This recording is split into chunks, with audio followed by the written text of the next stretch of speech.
Android and iPhone users. For the full version of WFO Radio, download the WFO Radio app. It's sports radio for racing fans. Thank you. I appreciate it. The ultimate racing show, including WFO Radio NHRA Nitro, WFO Radio Ignition, the WFO Radio NASCAR Tailgate Party, news, videos, push notifications, and more. I just hope I'm part of it. Go to the App Store or Android Market, search WFO Radio, and download it now. We have now been joined by Joe Logano, driver of the number 22 Pennzoil Ford, and we'll take questions for Joey. If you have one, please raise your hand and state your name and affiliation.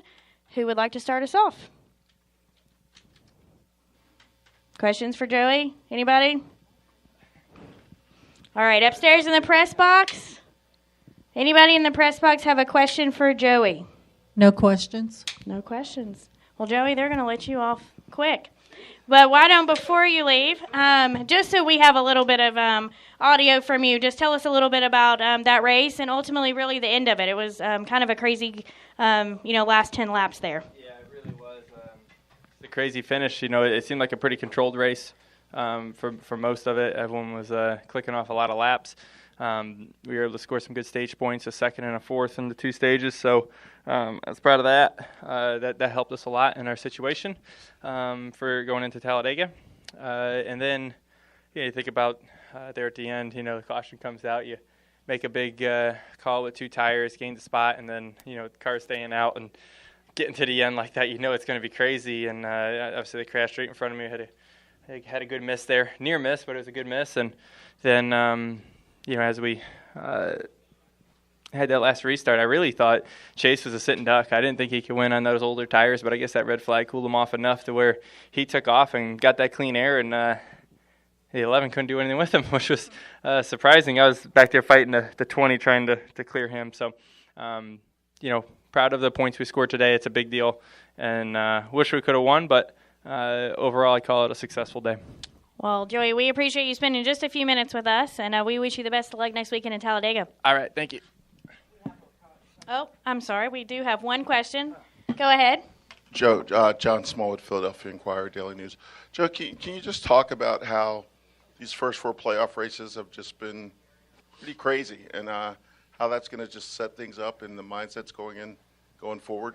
They get crazy at the end, that's for sure. It seems like everything's controlled, everyone's doing good, and then there's something that brings out a late caution. And they've all been real cautions. They've just been timed out to where at the end of the race, it's everyone sees that checkered flag, and they know what it means to get themselves to the next round. And the 9 team capitalized on that today. So congratulations to them. But yeah, that's the way these races go.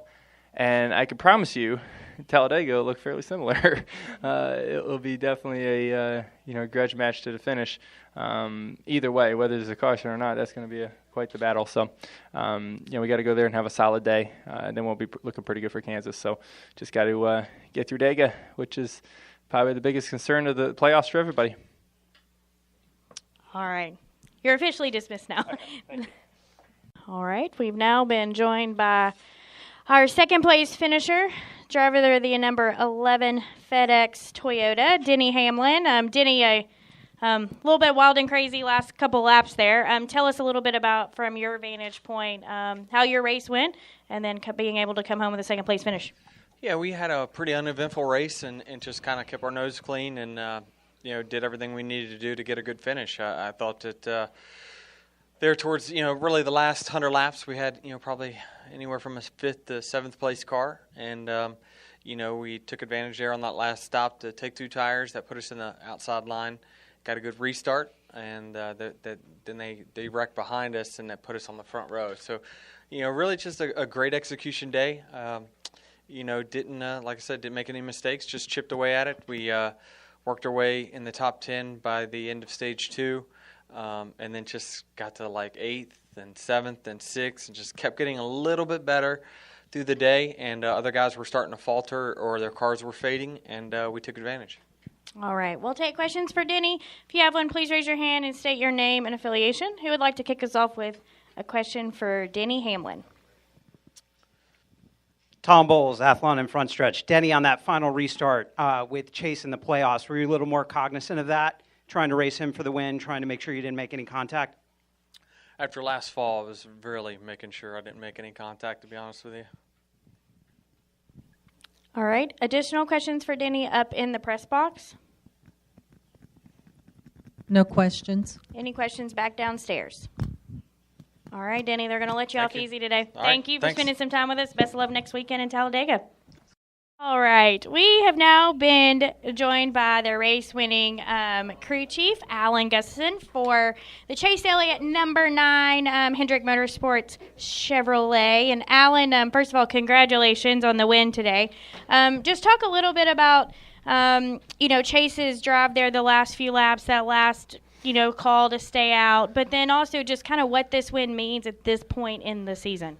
Yeah, I mean, it's obviously really sweet anytime you can win one of these races. It's a great honor, and it's what you strive to do. So really fond of Dover. It's a great racetrack, and we've had a great record here, so it was nice to close the deal. We had a really good car. I don't think our car, we had a chance to show it as much as we should have been able to, kind of mired back there after the pit stop penalty, but I knew we had a good car and just thought it would give them an opportunity. And I wasn't sure about the guys. I can't remember. I think we were third at the time. The caution came out. But I wasn't sure what the guys were going to do either way, but I just wanted to give them a chance there. And if we could have got a little bit of protection behind us with some guys that stayed out, I thought we'd be in good shape.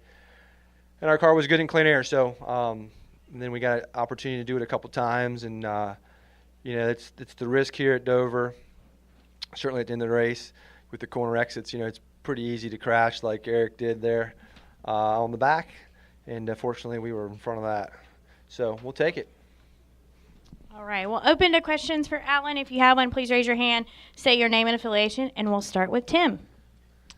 Tim Kittelheim with WRSU Sports. Alan, were you concerned with those late caution flags? Did you question that call to stay out late and not come down pit road when some of the other cars behind you, especially after that wreck, started moving up closer with fresher tires?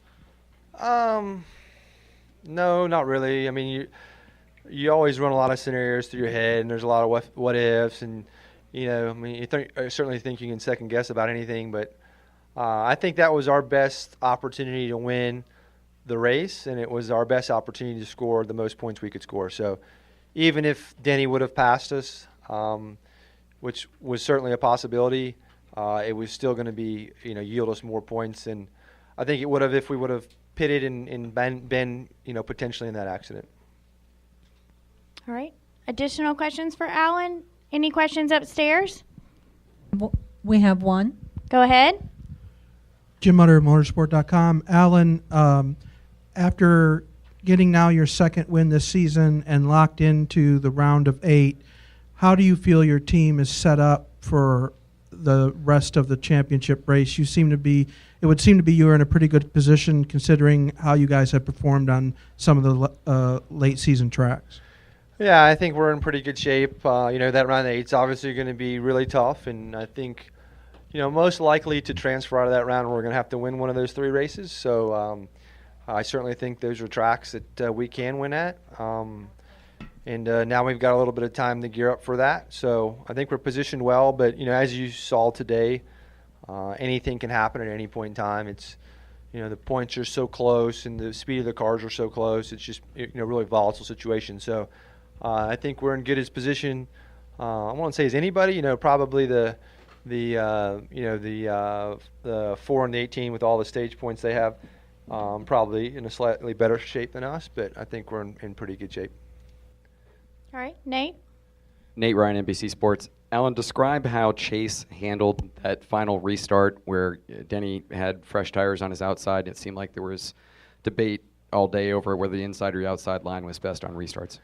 Yeah, he just, he asked myself and Eddie, and I think that we both felt like the top was better, and he didn't get a chance to restart at all in either lane. So we'd had an opportunity to watch, but the key is you just you got to get rolling, and then I think if you can either clear them before turn 1 or be really close to it, you can take away their line on exit and clear them. So he did that. He did a great job of it, and executed it perfectly. It could have went really bad if he spins the tires or doesn't get going. I think he did a little better job the first time. There wasn't. I think the guys behind him maybe didn't have as good of tires. I can't remember. But then the 20, gave us a shot, but it was a pretty square shove, so that was good and just got us out there. And can you talk about or describe how Chase has matured as a driver from this place a year ago? Obviously, things got away last year in this race, and today he was able to execute. Yeah, I think it's just you just have to go through those situations. And last year we had a shot to win, and unfortunately didn't win. And you can second guess a lot of things, and you can always say, "Hey, man, I do this different or that different." But all in all, I think we all learned from that experience, and certainly I think he learned from that experience, and that enabled him to race a little bit better today. I think he did a better job passing today, and really, what got us last year is just the lap cars and not working the lap traffic as good as we needed to, and I thought he did a great job with that today. So there's all those little lessons, it takes putting it all together to win these races, and he certainly did that today. And I don't know that there was anything last year with the restarts. It was pretty much green flag run, but I think he's constantly maturing, and you've got to go through those situations. Anybody, he's way above the curve, but anybody, when you're in those situations, you've got to go through it. I think to be honest with you, I think the 10 went through it a little bit today because they were in position to win it and didn't win it. All right. I think we have a couple additional questions. Joseph Walken, frontstretch.com. This is your 14th year as a crew chief in the Cup Series. Do you feel like this is your best chance to win a championship? I don't know, maybe. Whatever year, 09 with Mark, I thought we were really, really good there, and I think we won at least one race in the chase. I don't know if we won one or two, and then that was a really good opportunity. Ended up second, and then 14. I think 14 was probably the strongest cars we've ever had, and that was a big heartbreaker not making it to Homestead. Certainly we should have. There was 2 races we really should have won in 2 seconds, and then whatever the crash was at Texas. So I don't know. We'll see. I think we're still getting better. I think Chase is getting better, and I think we're getting better as a team. Our Napa Chevys are getting better, so you never know. It's about taking advantage of your opportunities, and we've been able to create some lately. So we'll just keep grinding and see where the chips fall. All right, Tim, go ahead.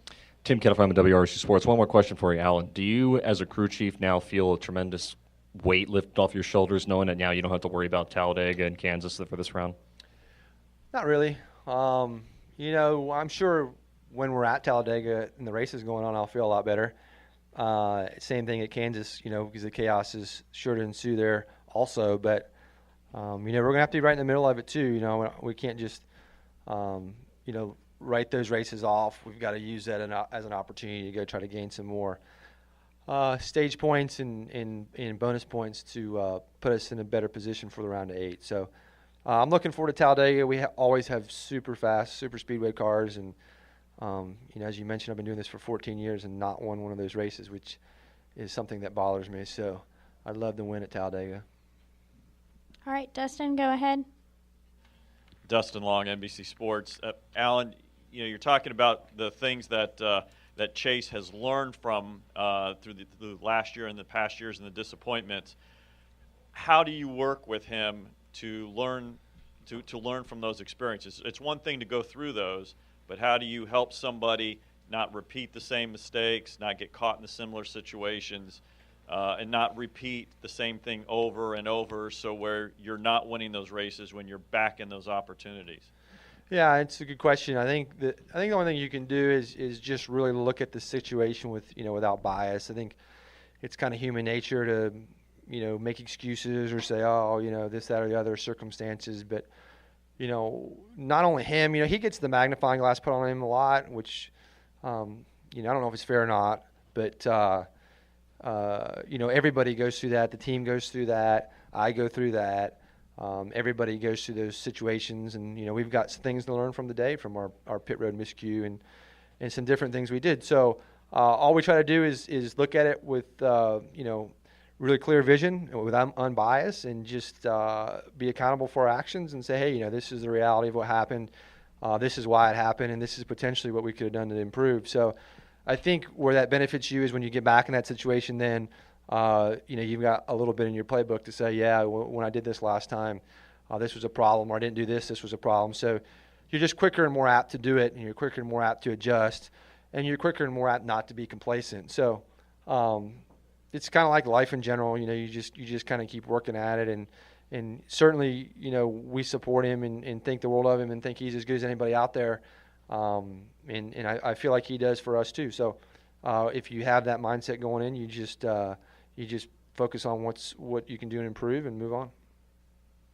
All right, Jerry. Jerry Jordan, KickingTheTires.net and PRN. Real quick, you just mentioned how much you want to win at Talladega. With the kind of the opposite question of Tim's a while ago, with this cushion, do you go out there and take every chance you can for you guys to get that victory?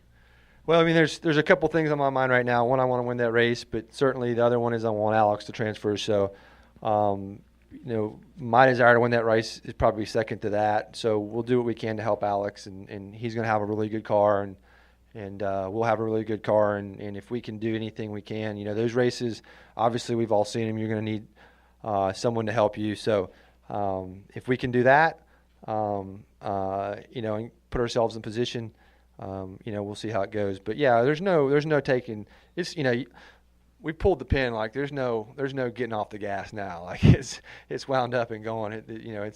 It's running. So we won't slow down. All right. Additional questions? Okay, Chase. Alan Chase, NASCAR.com. When we talked earlier this weekend, you talked about the 9 team, the 9 team, Chase Elliott, all you guys, not being consumed by pressure and keeping positive energy and being relaxed. How much does that help you when you go to make a call to stay out or any situation like that? Yeah, it's exactly what we talked about. So kudos to you. You had a crystal ball. You saw it kind of transform throughout the weekend. So yeah, I mean that's exactly what we talked about, and not only at the end with the call, but even the penalty and going to the back. That's when guys kind of typically, it's easy to melt down. It's easy to have damage. It's easy to hurt your car. It's easy to burn your tires off. It's easy to get frustrated. And then, it's easy in a situation we were at the end for Chase to say, I don't have as good of tires, or I don't have as good of, there's a lot of negatives you can look and say, hey, these are reasons we can't. But certainly on the other hand, there's things that you can say we do have, right? We have track position. We control the restart. We've got a good car. We've got a good pit crew. We can bounce back from the issues. So, yeah, exactly. We just, try not to get consumed by the things that we can't control or out of, are done and over with, and just focus on getting the best out of what we can and making it happen. And, there was a point in that race that it certainly looked like if you were going to poll the people in the stands, we wouldn't have been high up on the list to win it. But I think we clawed back from that and just stayed focused on the goal. All right. Additional questions for Alan? Any additional questions upstairs?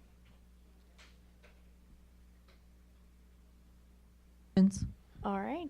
Well, Alan, congratulations again, and thanks for spending a couple minutes with us, and we wish you guys the best of luck next weekend. All right.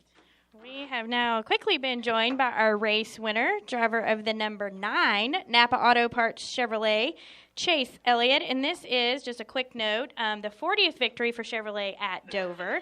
And this becomes the 8th track that Chevrolet has 40 or more victories at. So a quick little Chevrolet stat for you guys there. And Chase, they always say the second win comes a little quicker than the first. Tell us a little bit about your last few laps there to pull off that victory.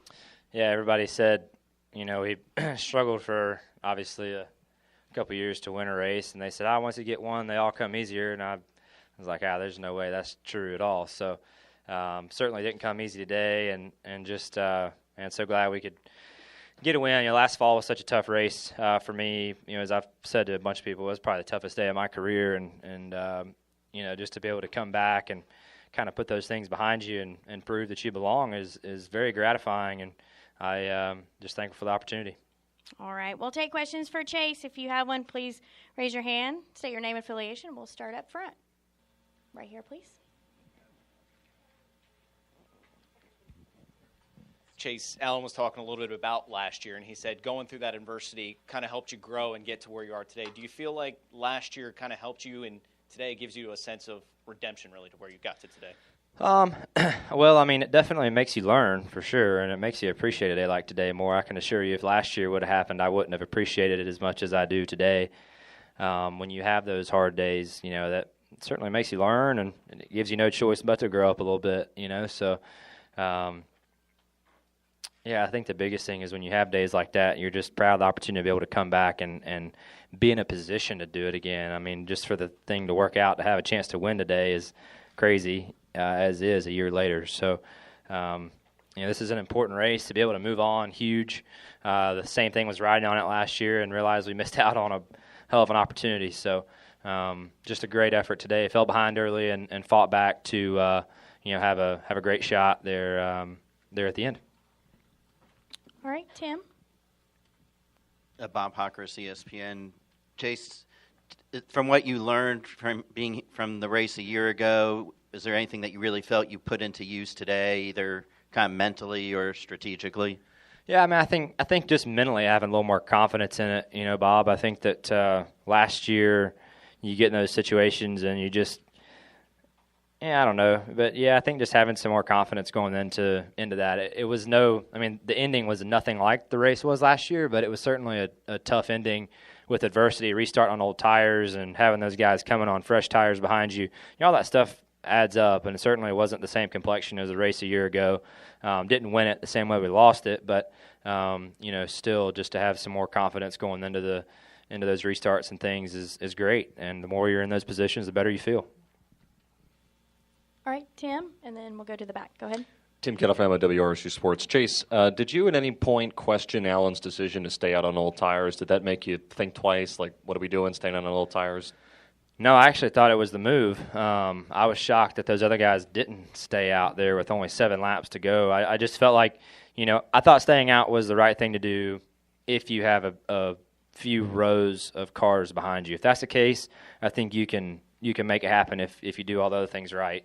But I was shocked that at least one of the two of them didn't stay out there at the end. But I don't care. I'm glad they didn't. So it worked out for me. All right, John in the back. John Haverland, ESPN Albuquerque.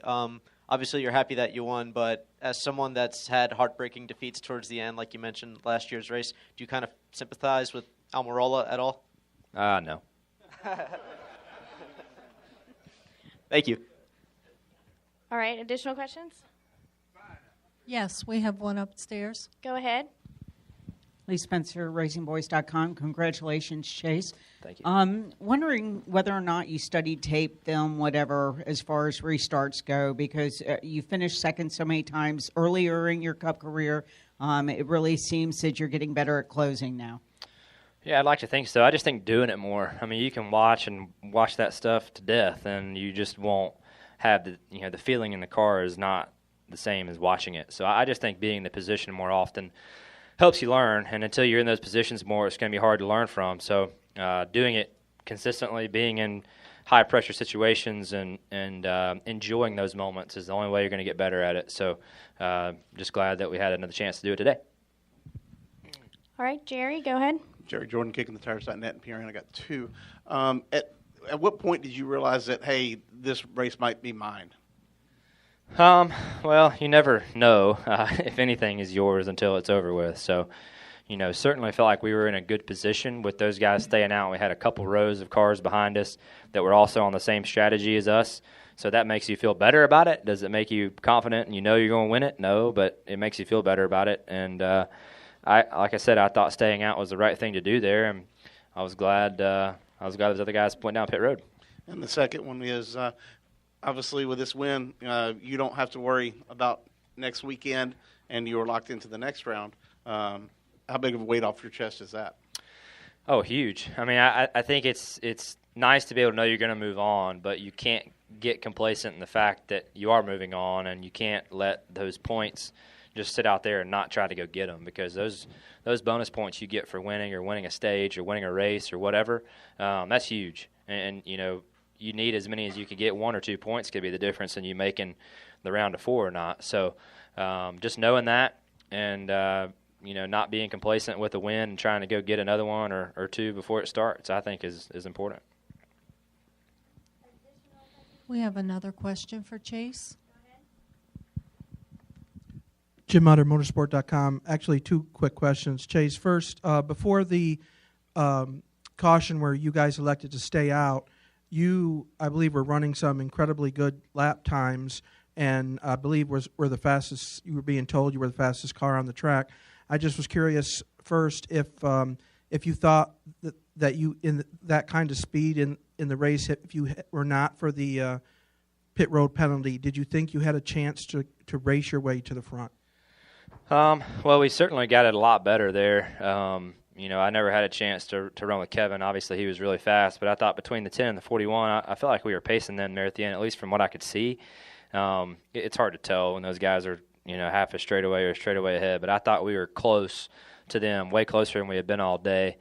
We had made an adjustment, the stop before that I felt like was the last little bit that we needed to make our car as good as it was going to be today. But, yeah, it just worked out. Was able to put ourselves in third, and once they came down pit road, that gave us the lead, and what else can you ask for? And the second question, with the strides that your team and you have made this season, and now with the pass into the round of 8, what do you think is possible for this season? Anything's possible, man. I mean, there's no reason why we can't make a run at this deal. I thought we made a great run at it last year. Personally, I felt like we went way further than anybody expected us to. A couple laps away from going to Homestead, so no reason why we can't do that this year and get those guys a run. All right, we'll just take a quick moment here to let everyone know that we've also been joined by team owner Rick Hendrick, so he's also available here for questions as well. I believe we'll start with Chase. Did you have a question?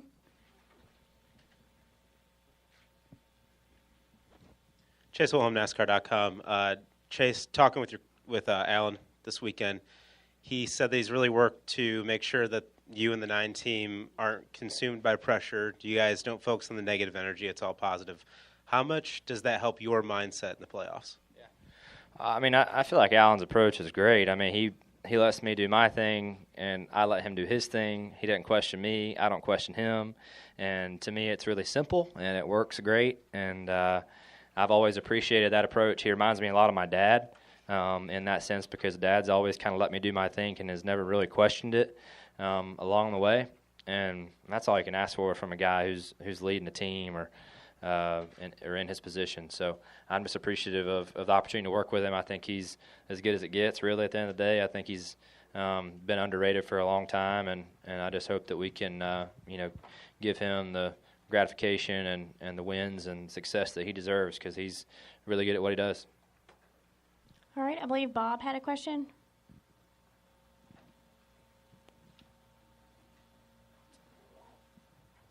I have two. First for Chase, did having Denny Hamlin on the front row restarting with you there late, does that add any extra motivation, or do you think any differently when Hamlin's beside you in that circumstance?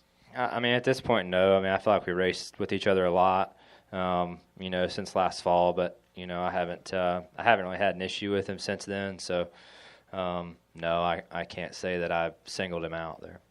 And for Rick, what have you seen in Chase, here and at Watkins Glen that maybe you haven't seen previously? Yeah, I've seen what I saw today a lot with Chase. We just didn't have the car for him early in the year, and what I saw him do at Watkins Glen was, I mean, unbelievable against some of the best road racers. So, I mean, seeing him develop at some of those tracks have been unbelievable. But like he said, we were a lap away from him going to Homestead last year when he got spun. So I think we were behind this year. We've caught up a little bit, and he's just got an awesome amount of talent. I think, again, to be able to show it on a road course, it was pretty unique. All right. Any final questions for Chase? I'd like to go ahead and dismiss him. Okay. We'll take one more from Dustin, and then we'll let Chase continue his post-race activities. Go ahead. I've got a question for Chase and one for Rick. But for Chase, you know, it's been well chronicled, the close calls and the struggles, and it's one thing to have that if it's at the local short track where there's not as many people viewing. When there's so many people there and so many people having to ask about it week after week after you've had it, how does that not break you? How does that make you stronger? How does that prevent you from repeating and falling into the same cycle? Yeah, I mean, honestly, it's frustrating at the beginning of it, but you guys asked me so much, I really got to the point where I really didn't care. So I appreciate that because that was kind of where I landed with it. And, just really don't care what y'all ask me anymore. And that's a great way to be, in my opinion. It may not be right or wrong, but that's the way I've approached it, and it's the way I'm going to continue to approach it. All right. Go ahead, Dustin. For Rick, obviously this year you guys have been looking for sponsorship for the 48. That's been something you haven't had to do for a very long time. How challenging, what has that process been like? I think there's certainly a lot of questions in that. There's nothing been announced at this point in regards to where that car will be as the sponsorship-wise. Yeah, when you have as many sponsorships in general have been tough for everyone. And, for Jimmy, we haven't had any sponsor other than Lowe's. And we've had some opportunities, but there was a conflict with some of the other sponsors we had. But we're pretty excited. We're going to have an announcement probably in the next 30 days or so, and I feel real good about it. And it's really hard when you have someone that has been so successful, but they have been tied to one brand for a long time, and we're excited about the next chapter there. All right, Chase, we're going to let you go and continue with some of your post-race activities, but congratulations again. Thank you for spending some time with us. Yep. Thank you. We'll continue with questions for Rick. Does anyone have any final questions for Rick? Okay, we have one more. Anybody have questions for Jeff Gordon? He's here. I know. Hey, Jeff, come on up here. We even made you a name tag, Jeff. I was hoping you got rid of those. Well, we upgraded to iPads. If you can't handle it, I'll answer it, okay? Make sure Dustin doesn't ask any more tough questions. All right, go ahead. Michael Finley with Speedway Media. This is actually the 20th win at Dover for Hendrick Motorsports, and the vast majority of those wins came from Jimmy and that guy up there. Mm-hmm. Do you feel like Chase has that same potential to eventually get to that level? Absolutely. When you see Chase, he's run so well. He runs good on the super speedways. He's good on the mile and a half. He's good. He's good everywhere, short tracks. And I think Jeff will say the same thing. He's cool. He's calm. He doesn't get rattled. He knows when to race. I've been so impressed with him in the last couple of years, and we just could not put it together. I mean, we lose it on pit road. We stay out and everybody pitted. It was almost like he was snake bit. And I know why he feels like he did, because he was there so much, and it was like you can't close the deal, and it wasn't really his fault. All right, John, go ahead in the back. John Haverhill on ESPN Albuquerque. For Jeff, I'm back here. Does this win remind you of anything from your career, like as you were a younger driver, maybe something that you kind of lucked into or just had the circumstances play out? Well, I was, in Victory Lane there, and Alan was talking about how we stayed out one time maybe in one race here, so I don't remember that. But, I think kind of going off of what Rick was saying with Chase, I mean, you think about how many second-place finishes he's had, how close he's been, and I think the Watkins Glen, just getting that monkey off his back, just being able to get into Victory Lane, recognizing that, all the ingredients that it takes to finally pull it off is such a huge relief as a driver. And now to be able to follow up that Watkins Glen win with a win here in the closing laps on a restart against a guy that had a little bit fresher tires, a guy you have some history with, I think that this only elevates up his game and that whole team's game of being capable of going and now closing the deal. It's tough when you've been so close and it doesn't quite work out, but all it takes is a couple of big events like this where you do close it to build that momentum and confidence to continue to go do that. So timing couldn't be better for Alan and Chase and this entire team. All right, Jerry, and then Tim. Jerry Jordan, KickingTheTires.net and PRN. Jeff, I know what Rick would probably say about this, but Alan was in here talking about the two young guys, Chase and Alex, making it possibly to the next round. What are your thoughts on that, to see the two young guys at Hendrick Motorsports moving on and kind of, you were the young guy once and Jimmy was, that kind of following those footsteps like that? Well, I think going back, it was really unfortunate the way that race ended last week that knocked Jimmy out. I mean, he did, and that team did everything that they needed to do to get themselves to the next round, and then it just didn't work out with the way that thing unfolded. But I think I told Rick this just a short time ago. I mean, the momentum of the Roval and how exciting that was. I saw people at that race, including myself, that were seeing things that we haven't seen in a long time, and it just reminded me of like the Brickyard 400, and just events that were inaugural events. It just brought a lot of buzz and excitement to the sport.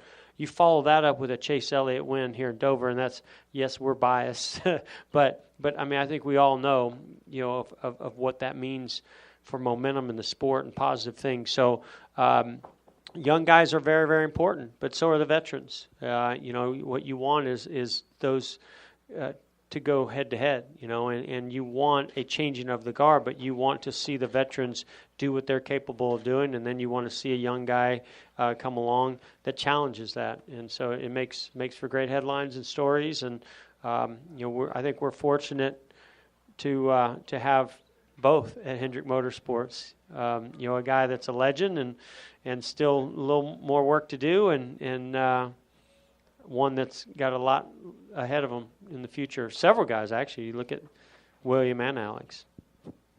All right, Tim. Tim Kettlefam with WRSU Sports. This is actually a question for both Rick and you, Jeff. What type of advice have you guys given Chase over the last couple of years, and how have you seen him kind of develop and mature over the last couple of years, particularly with the performance on the racetrack? Well, I think you could sense it up here.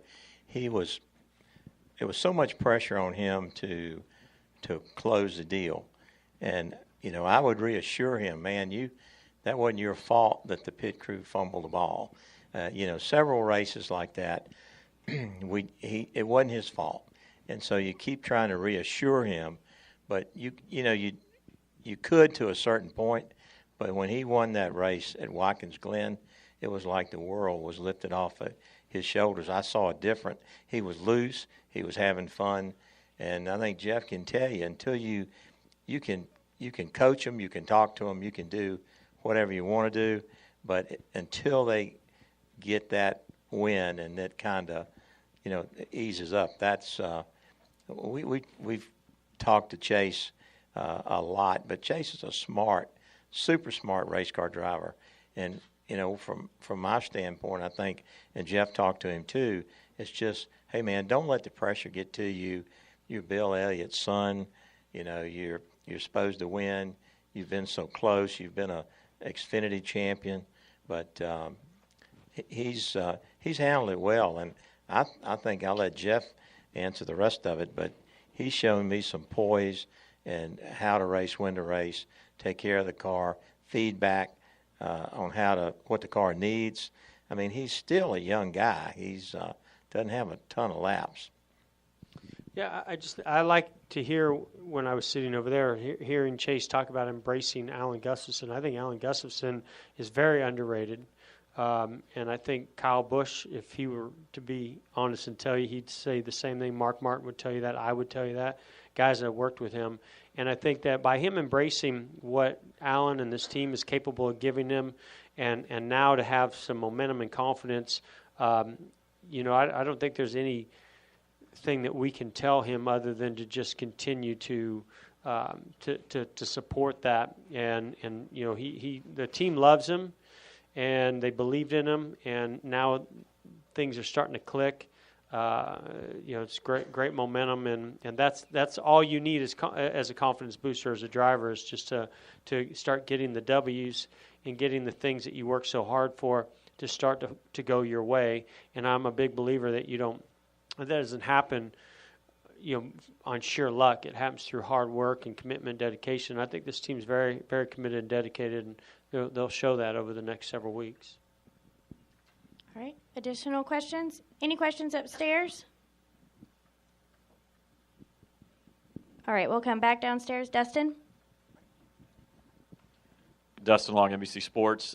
Rick, with you having Jeff there with the organization, and I don't even know if the exact title is part-time advisor or something like that. Is that Did you have Hey, to bring man, up the word part-time? I really appreciate Dustin, you please. saying that. Part-time, quarter-time, maybe.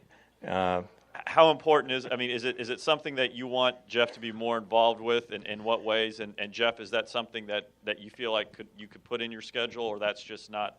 I love my schedule, Dustin. Go ahead, boss. Sorry. You know, to be successful, you have to show up. Show up on time, and show up on time with the game face on. He promised me when he got out of the car he would be there. He's done a great job. I love to give him a hard time. I'd love to see him there more, but he's got his obligations with TV. But when he walks in the room and he goes into the debriefs, there's so much respect for him because of who he is and what he's accomplished. And all the folks there look up to him. So he's done I love to give him a hard time. I would like to have him more, but because I won't say I want to retire, but not say that. But I would like to see him there more because he's got a lot to offer. And so, Jeff, how much are you going to? Dustin, I will later. Thank you, I will Dustin. thank you for bringing that question up. Couldn't have been better worded. He just told me my nickname was part-time the other day. So. All right. I believe Chase had a question up front. ChaseWilhelmNASCAR.com. This one's for Jeff. Going back to the relationship between Chase and Alan. Alan and you were in a pretty high pressure situation in 2015, going for the championship in your final year and all that. How much do you think? And Alan said that is the most high pressure situation he's ever been in, and probably ever will be in, is with you. So how much do you think that scenario has helped him with Chase and the expectations with him to win and all that combined? Well, I don't know if I agree with Alan on that. I mean, he was in he had high pressure situations when Kyle Busch was his driver. He had high pressure situations when Mark Martin and he, came close to winning a championship. I think it definitely heightens the pressure because of the playoff system that's in place now, and to go into Homestead in 15 and battle for that was, I think 14 was our better shot at it. And unfortunately, we didn't go to Homestead that year. But I'm honest when I say this. Alan got myself and he got Mark later in our careers. He has Chase Elliott in the prime, I think, or maybe even just getting into the prime of his career. And I joked with Alan, but I meant this in all sincerity, is that today what I think made Alan Gustafson grow to the next level is that he put his driver in a situation where others came in to get tires, he stayed out, and they had 2 restarts, and he got it done. He had a driver that got it done. And if I had a flaw late in my career, it was that I didn't get it done, for them in those situations as often as I would like to have. So what that does is that now tells a crew chief, when I'm in this situation, I can take more risk because I have a young guy he's gonna put it on the line. He's gonna push the limit and do what he has to do to get those wins. And these days crew chiefs have to be able to make those gutsy calls because track position is so important. And so. That's what made me really happy for both of them, for Chase and for Alan today. All right. Any final questions upstairs?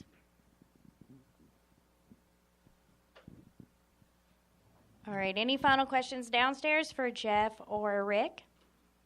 All right. Thank you guys for coming in and spending some time with us, and congratulations on that win.